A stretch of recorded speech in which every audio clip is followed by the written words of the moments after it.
मैं निवेदन कर रहा हूँ ब्रह्मचर्य महिव्रत कृष्णराम जी से कि पधार करके अपना उद्बोधन दें। ब्रह्मचर्य महिव्रत जी। सभी को सादर नमस्ते जी। जय हो जग में जले जहां भी नमन पुनित अनल को, जिस नर में भी बसे हमारा नमन तेज को बल को। आज पूरे संसार में देवासुर संग्राम चल रहे हैं। जिधर देखो उधर असुरों के ही साम्राज्य स्थापित दिखाई देता है। क्या सदा से असुरों का साम्राज्य इस भूमंडल पर रहा है? प्राचीन भारत को पढ़ने पर यह उत्तर मिलेगा कि सदा से असुरों का साम्राज्य नहीं था। इस संपूर्ण भूमंडल पर देवताओं के साम्राज्य थे। देवताओं ने वैर विज्ञान के आधार पर इंद्र परमात्मा की उपासना करते हुए असुरों पर विजय पाई थी। पर आज उन देवताओं के वंशजों ने उस परमपिता इंद्र की उपासना को छोड़कर वैर विद्या से विमुक्त होकर इंद्रियों की उपासना करके स्वयं को असुरों के सामने नतमस्तक कर दिए हैं। असुरों के दासता को स्वीकार कर ली है। ऋषि दयानंद जी ने आज से 150 वर्ष पहले इस धरती पर आकर असुरों के साम्राज्य को उखाड़ फेंकने के लिए अपने संपूर्ण जीवन असुरों से संघर्ष करते हुए वेदों के पुनरुद्धार व वैदिक संस्कृति को पुनर्जीवित करने हेतु आर्य समाज की स्थापना की। उसी ऋषि दयानंद जी और आर्य समाज के कर्मठ सिपाही श्री पृथ्वीराज शास्त्री जी और माता प्रेमलता शास्त्री जी द्वारा जलाए गए एक छोटा सा दीपक हूँ, जो इस घोर अंधकार रूपी असुरों से लड़ने निकला हूँ। जिस दीपक में जितना तेल होता है वह उतने ही देर तक प्रकाश देता हुआ अंधकार को दूर करते जाता है। प्राचीन भारत में ऋषि मुनि लोग राक्षसों के विनाश हेतु यज्ञों का अनुष्ठान किया करते थे। आज फिर पुनः ऋषि दयानंद जी के अजय योद्धा पूज्य गुरुदेव ने इस समस्त भूमंडल से अज्ञान रूपी अंधकार को दूर करने के लिए वैर विज्ञान रूपी यज्ञ का अनुष्ठान किए हैं, जिससे पुनः अस्त हुआ वेद विज्ञान रूपी भास्कर फिर से उदय होकर इस संपूर्ण भूमंडल को प्रकाशित कर दें। ऋषि दयानंद जी के कर्मठ सिपाहियों ने ऋषि के वेदों के प्रति दृष्टिकोण को न समझकर वेदों को संसार के सामने अपौरुषीय व ब्रह्मांडीय ग्रंथ साबित नहीं कर पाए, जिससे आज तथाकथित विज्ञान के युग में उपेक्षा किया जाता रहा। पर आज हमारे बीच पूज्य गुरुदेव ने एक तेरे ब्राह्मण ग्रंथ के आधार पर वैदिक रश्मि विज्ञान रूपी वो ब्रह्मास्त्र दिए हैं, जो लॉर्ड मैकाउले के द्वारा स्थापित साम्राज्य को ध्वस्त करने में सक्षम है। वह पूरे संसार को ओम के झंडे के नीचे लाने में समर्थ हैं। कभी ब्रिटिश एजेंट मैक्स मुलर ने ड्यूक ऑफ अर्गाइल को 1868 में पत्र लिखा था, जिसमें उन्होंने लिखा, India has been conquered but India must be conquered again and that second conquest should be a conquest by education. अर्थात भारत पर एक बार विजय प्राप्त की जा चुकी है, लेकिन भारत पर फिर से विजय प्राप्त की जानी चाहिए और वह दूसरी विजय शिक्षा द्वारा होनी चाहिए। विदेशियों की इसी नीति के कारण हम भारतवासियों ने अपने पूर्वजों के ज्ञान को, वीरता को व वैभव को भुलाकर चक्रवर्ती भारत भूमि को दीनहीन, कंगाल, गरीब, शक्तिहीन, भिखारी वाला भारत बना दिए। यवनों ने यहाँ अपना शासन कर लिए और माँ बहनों की इज्जत के साथ खिलवाड़ किए। जरा याद कीजिए माता रानी पद्मिनी जी को, जिसने 16,000 रानियां संग जौहर स्नान किए थे। झांसी की रानी लक्ष्मीबाई जी को, जो 29 साल की अल्प आयु में ही अंग्रेजों से लोहा लेते हुए अपनी जवानी को इस देश के आन बान और शान के लिए अर्पित कर दी। इसे राजस्थान की मिट्टी ने ही मेवाड़ वंश को बचाने के लिए राष्ट्र धर्म, त्याग, बलिदान का सर्वोच्च उदाहरण माँ पन्ना जैसी पवित्र आत्मा को जन्म दिए, जिसने अपना पुत्र को कटवाना स्वीकार कर ली पर राष्ट्र धर्म से समझौता नहीं किए। उन्हीं के बदौलत इस शूरवीरों की जननी भूमि को महाराणा प्रताप जैसे अजय योद्धा को जन्म देने का गौरव प्राप्त हुआ, जिसने अकबर की लाखों सेना को नाकों चने चबा दिए थे, उनकी ईंट से ईंट बजा दिए थे। याद कीजिए राजमाता जिजाबाई जी के शेर पुत्र छत्रपति शिवाजी महाराज को, जिसने मुगलों की लाखों की सेना को हराकर हिंदवी स्वराज का परचम फहरा दिए थे। याद कीजिए वो पंजाब के शेर, जिसने 9 साल की उम्र में अपने पिता की कटे हुए सिर को अपने हाथ में लेकर यह संकल्प लिए थे इस देश से मुगलों की राक्षसों की साम्राज्य को उखाड़ फेंकने के लिए। वो दशमेश पिता सरबंश दानी श्री गुरु गोविंद सिंह जी को, जिसने औरंगजेब की लाखों की सेना के सामने सर झुकाना मंजूर नहीं किए और उनके विरुद्ध लड़ने के लिए खालसा फौज सजाए थे, जिसने देश धर्म संस्कृति की रक्षा के खातिर 2 पुत्र चमकौर के युद्ध में न्योछावर कर दिए और 2 पुत्र जोरावर सिंह व फतेह सिंह जी को, जो मात्र 9 और 7 साल के थे, उनको सरहिंद के दीवारों में चुनवा दिए थे। इसी सरवंश दानी के लिए किसी कवि ने ठीक ही कहा है, कटाऊंगा कल तक के ए बाकी के जाकत, अकेला रह जाऊंगा घर को लुटाकर, कभी बेटे वारे कभी वारा वालिद, यह किस्तों से कर्जा अदा हो रहा है। नेताजी सुभाष चंद्र बोस, जिसने आईसीएस की सर्विस को ठोकर मारकर अंग्रेजों को इस देश से मार भगाने के लिए जर्मनी और जापान जाकर आजाद हिंद फौज की स्थापना करके अंग्रेजों के दांत खट्टे कर दिए थे, इस प्रकार भारत माता की लाज बचाने के लिए इस पवित्र देवभूमि पर समय समय पर महान आत्माओं ने जन्म लिए। हमारे पूर्वजों ने बाहरी आक्रमणकारियों से व राक्षसों से अनवरत संघर्ष करके आज के भारत हमें दे गए हैं, जिनके कारण ही आज हम सब यहाँ वैदिक संस्कृति को पुनः स्थापित करने हेतु प्रयासरत हैं। नहीं तो हम सब भी जन्नत के चक्कर में दिन में 5-5 बार नमाज पढ़ रहे होते। आज हमें भी आसुरी ताकतों से युद्ध लड़ने हैं, पर इससे पहले एक ऐसी लड़ाई लड़नी है। वो लड़ाई न मैदानी जंग में लड़ी जाती है, न वो न्यूक्लियर वार है, न तलवार की लड़ाई है, न छद्म युद्ध की लड़ाई है। वो लड़ाई है अपने अंदर की लड़ाई। एक पहला निर्णय करना पड़ता है, और अगर वो निर्णय आपने गलत किया या ना किया तो बाकी जीवन की सारी लड़ाइयाँ तो आपको लड़नी ही पड़ेंगी, चाहे आप चाहें या ना चाहें। ये दूसरी बात है कि आप किस चीज़ के लड़ाई लड़ेंगे, लेकिन उस लड़ाई के अंदर आपको विजय मिले या ना मिले, आपको हमेशा एक कमी का अनुभव होता रहेगा अगर आप पहली लड़ाई हार गए। तो वो पहली लड़ाई क्या है? पहली लड़ाई ये है कि आप जिस परिवार, जिस समाज, जिस राष्ट्र, जिस सभ्यता सिविलाइजेशन के भाग हैं, के सदस्य हैं, आपने इसको कुछ देकर जाना है या कुछ लेकर जाना है। दोनों की सीमाएं बड़ी लंबी है। लेकर भी जाना है तो लूट के लिए बहुत है, और देकर भी जाना है तो जीवन भी कम है। यदि आपने यह पहला निर्णय कर लिया और मन बना लिया कि देकर जाना है, तो आप ये लड़ाई कभी नहीं हार सकते। आप अपने जीवन तक लड़ेंगे, उसके बाद आगे कोई लड़ेगा। ये लड़ाई तब तक चलती रहेगी जब तक हम वहाँ नहीं पहुँच जाते जो हमारा गंतव्य स्थान है, जहाँ जब तक हम अपनी विचारधारा को, अपनी जो विश्व को एक रास्ता दिखाने का जो हमारा एक संकल्प है, जब तक हम वहाँ नहीं पहुँच जाते तब तक यह लड़ाई चलती रहेगी। यह देश का जीडीपी भी 8% हो जाए या 18% हो जाए, उससे प्रतिष्ठा नहीं होती। भारत की फौज 12 लाख है, 12 लाख की है या 22 लाख की है, 22 लाख की हो जाए, उससे प्रतिष्ठा होती नहीं है। यह लड़ाई उससे बड़ी लड़ाई है, यह लड़ाई उससे आगे की लड़ाई है। तो ये पहला सिद्धांत है राष्ट्र की अंतर और बाह्य शत्रुओं से लड़ने से पहले अपना मन बनाने की। और मैं आप सब लोगों से पूछता हूँ, क्या आप लोग यहाँ पर यह मन बनाने के लिए, यह प्रतिज्ञा करने के लिए तैयार हैं कि आप जिस सभ्यता व राष्ट्र के होने वाले सपूत हैं, इसको कुछ देकर जाएंगे? आप इसकी हवा लेते हैं, पानी लेते हैं, शिक्षा लेते हैं, कपड़े लेते हैं, सब कुछ लेते हैं, लेकिन इस सब से ज़्यादा बहुत कुछ आज इस राष्ट्र को देकर जाएंगे। लेना तो है, इसीलिए लेते हैं कि ताकि सक्षम हो सकें, शक्तिशाली हो सकें, इतने मजबूत हो सकें कि देने के लायक अपने आप को मजबूत कर सकें।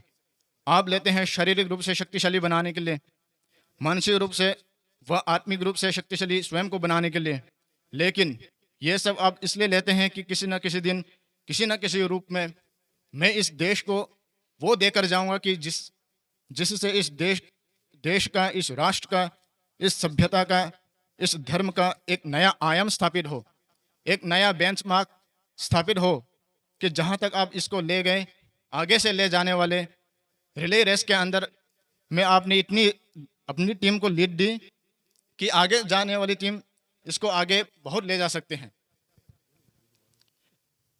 और आज मैं आप सभी से यही कहना चाहता हूँ कि हमारे पूर्वजों ने काफ़ी बलिदान दिए हैं, जिसके कारण से आज हम यहाँ पर हैं। तो इन्हीं विचारों को सुन करके मैं भी आज यहाँ आपके समक्ष खड़ा हूँ। बलिदानियों की इस महागाथा में तुम बलिदान का एक और पन्ना जोड़ दो, या तो समर्पित जन्म कर दो देश को, या देश की बातें करना ही छोड़ दो। मानव स्वयं पर अनुशासन के कठोरतम बंधन तब बड़े आनंद से स्वीकार करता है जब उसे यह अनुभूति होती है कि उसके द्वारा कोई महान कार्य होने जा रहा है। गुणी गण लोग जब गुणी जनों की उंगलियों पे गणना करते हैं, जब तब जिनका नाम सबसे पहले नहीं आता, यदि उनकी माता को तुम पुत्रवती कहोगे तो फिर वंध्या किसे कहोगे। ये हमारे महापुरुषों के वाक्य है जो हमें सदा चैलेंज करते रहते हैं कि तुम भी कुछ साबित करके दिखाओ।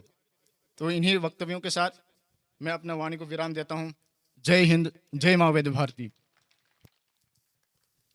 बहुत बहुत आभार। ब्रह्मचारी जी ने अपने क्रांतिकारी राष्ट्रभक्ति और वेद भक्ति के विचारों से हमें अवगत कराया कि किस प्रकार से इनके अंदर आसुरी शक्तियों से लड़ने की ज्वाला धधक रही है। और हम सभी कामना करते हैं कि आप जैसे ब्रह्मचारियों से ये राष्ट्र पुनः प्रकाशित होगा, गौरवान्वित होगा। आपके उज्जवल भविष्य की हम कामना करते हैं। इसी क्रम को आगे बढ़ाते हुए मैं निवेदन कर रहा हूँ ब्रह्मचारी धनंजय से कृपया पधार करके अपने उद्बोधन से हमें लाभान्वित करें। ॐ विश्वानि देव सवितर्दुरितानि परासुव यद्भद्रं तन्न आसुव। श्रद्धेय गुरु जी, प्राचार्य जी, उपाचार्य जी एवं दूर दराज से आए हुए सभी आगंतुकों को मेरा हृदय से नमन। आज महाशिवरात्रि और ऋषि दयानंद के बोधोत्सव पर ये जो पवित्र संस्कार हुआ और इस अवसर पर मुझे कुछ बोलने का अवसर प्राप्त हुआ है। मंच पर बोलने का ज़्यादा अभ्यास नहीं है, तो त्रुटि हो तो क्षमा करें। आज से लगभग 4-5 वर्ष पूर्व जब मैं आचार्य जी के वक्तव्यों को सुनता था तो मन में उथल पुथल होती थी कि हम भी ऐसा कुछ करें जिससे कि हमारे अंदर जो दबी पड़ी भावनाएं हैं कि राष्ट्र के लिए कुछ करें, विज्ञान के लिए कुछ करें, वेदों के लिए कुछ करें, परंतु कोई मार्गदर्शन देने वाला नहीं था। और किसी तरह करके यहाँ तक पहुँचा हूँ और आगे का जो लक्ष्य है यहीं से रहकर पढ़ाई करने का है। और मेरे जो पूर्व जन्म के कुछ संस्कार अच्छे होंगे जिस कारण से मुझे यहाँ पर रहने का, पढ़ने का अवसर मिला। साथ में यहाँ से विद्या अर्जन करने का अवसर मिला। विद्या के बारे में विद्वानों का ऐसा मत है, सा विद्या या विमुक्त है, अर्थात विद्या वही है जो हमें मुक्ति प्रदान करे। मुक्ति अर्थात इस कपड़े से लगाव नहीं, इस शरीर से लगाव नहीं, लोकेशना, पुत्रेशना, वित्तरेशना, इन सबों से जो लगाव है उसको दूर करके जो इस सृष्टि के मूल कण हैं वहाँ तक उसको जानने का, आत्म साक्षात्कार करने का जो प्रयास करना है, उसके लिए जो विद्या है वही विद्या है। और विद्या के बारे में एक और उक्ति है कि विद्या ददाति विनयम। विद्या वही है जो आपको विनय प्रदान करे। विद्या आने से यदि आपके अंदर अहंकार आ रहा है, आपके अंदर दिखावा या पाखंड की भावना आ रही है, तो वो विद्या नहीं है। तो विद्या के शुद्ध स्वरूप को सीखने के लिए ही मेरा प्रयास है कि उसके शुद्ध स्वरूप को मैं सीख सकूं। साथ में आज यहाँ से मैं यही संकल्प लेता हूँ कि जीवन भर अष्टांग योग को धारण करके वेद विज्ञान का अध्ययन करूँगा और वेद विज्ञान के शोध अनुसंधान की जो परंपरा है उसका अर्जन करूँगा, संरक्षण करूँगा और संवर्धन करूँगा। और इसके लिए ईश्वर मुझे शारीरिक बल दे, बौद्धिक बल दे, आत्मिक बल दे। इतना ही कहकर मैं अपनी वाणी को विराम देता हूँ। ओम शम। बहुत बहुत आभार आपका। आपने भी अपने विचारों से अपने मन की भावनाएं प्रकट की कि किस प्रकार से आप वेद विज्ञान को आगे बढ़ाने के लिए कृत संकल्प हैं और आज आपने इसका उपनयन संस्कार और वेदारंभ का संस्कार प्रारंभ किया है। हम आपके उज्जवल भविष्य की कामना करते हैं। अब मैं निवेदन कर रहा हूँ ब्रह्मचर्य सुजय जी से कि कृपया पधार करके अपने विचारों से अवगत कराएं हमें। ॐ भूर्भुवः स्वः तत्सवितुर्वरेण्यं भर्गो देवस्य धीमहि धियो यो नः प्रचोदयात्।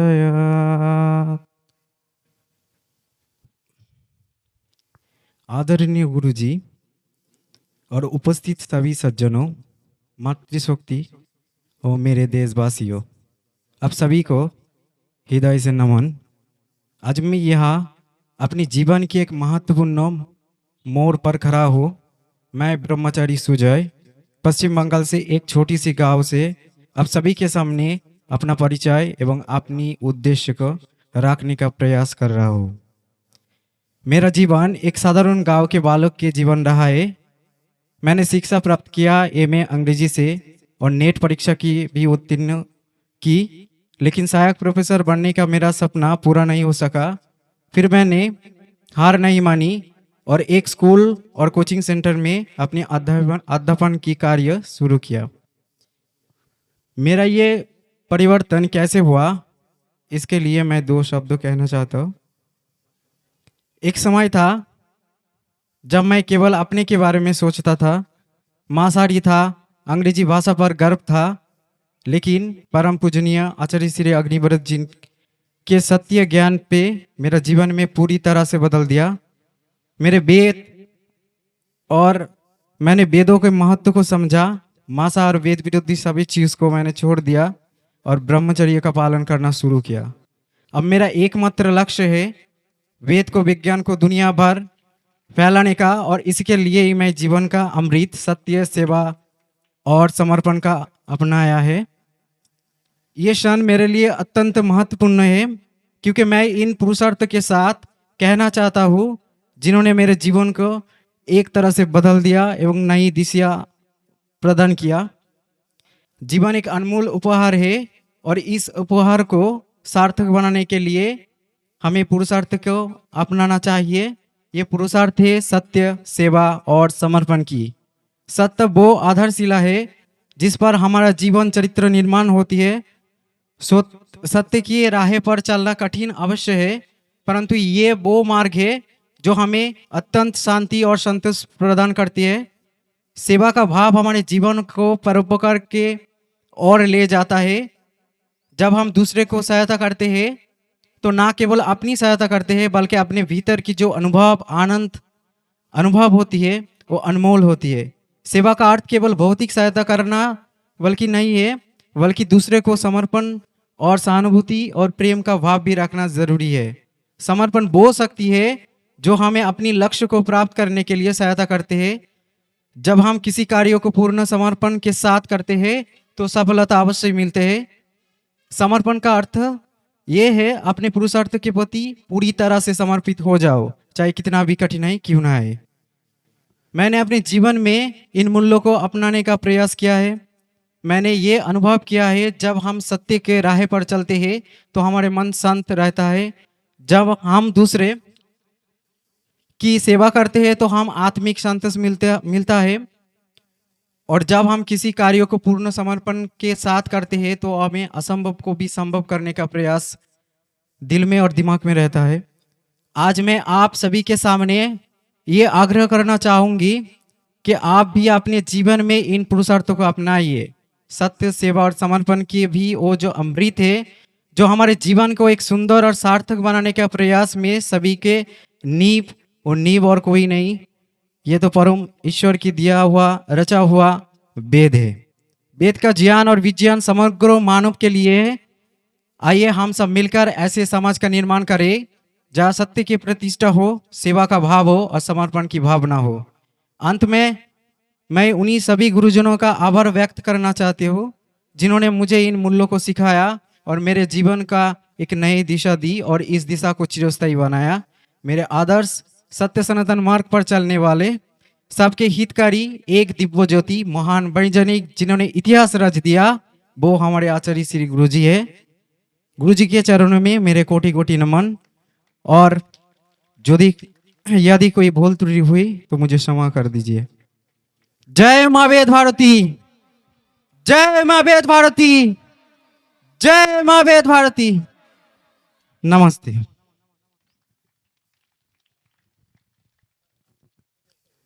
बहुत बहुत आभार।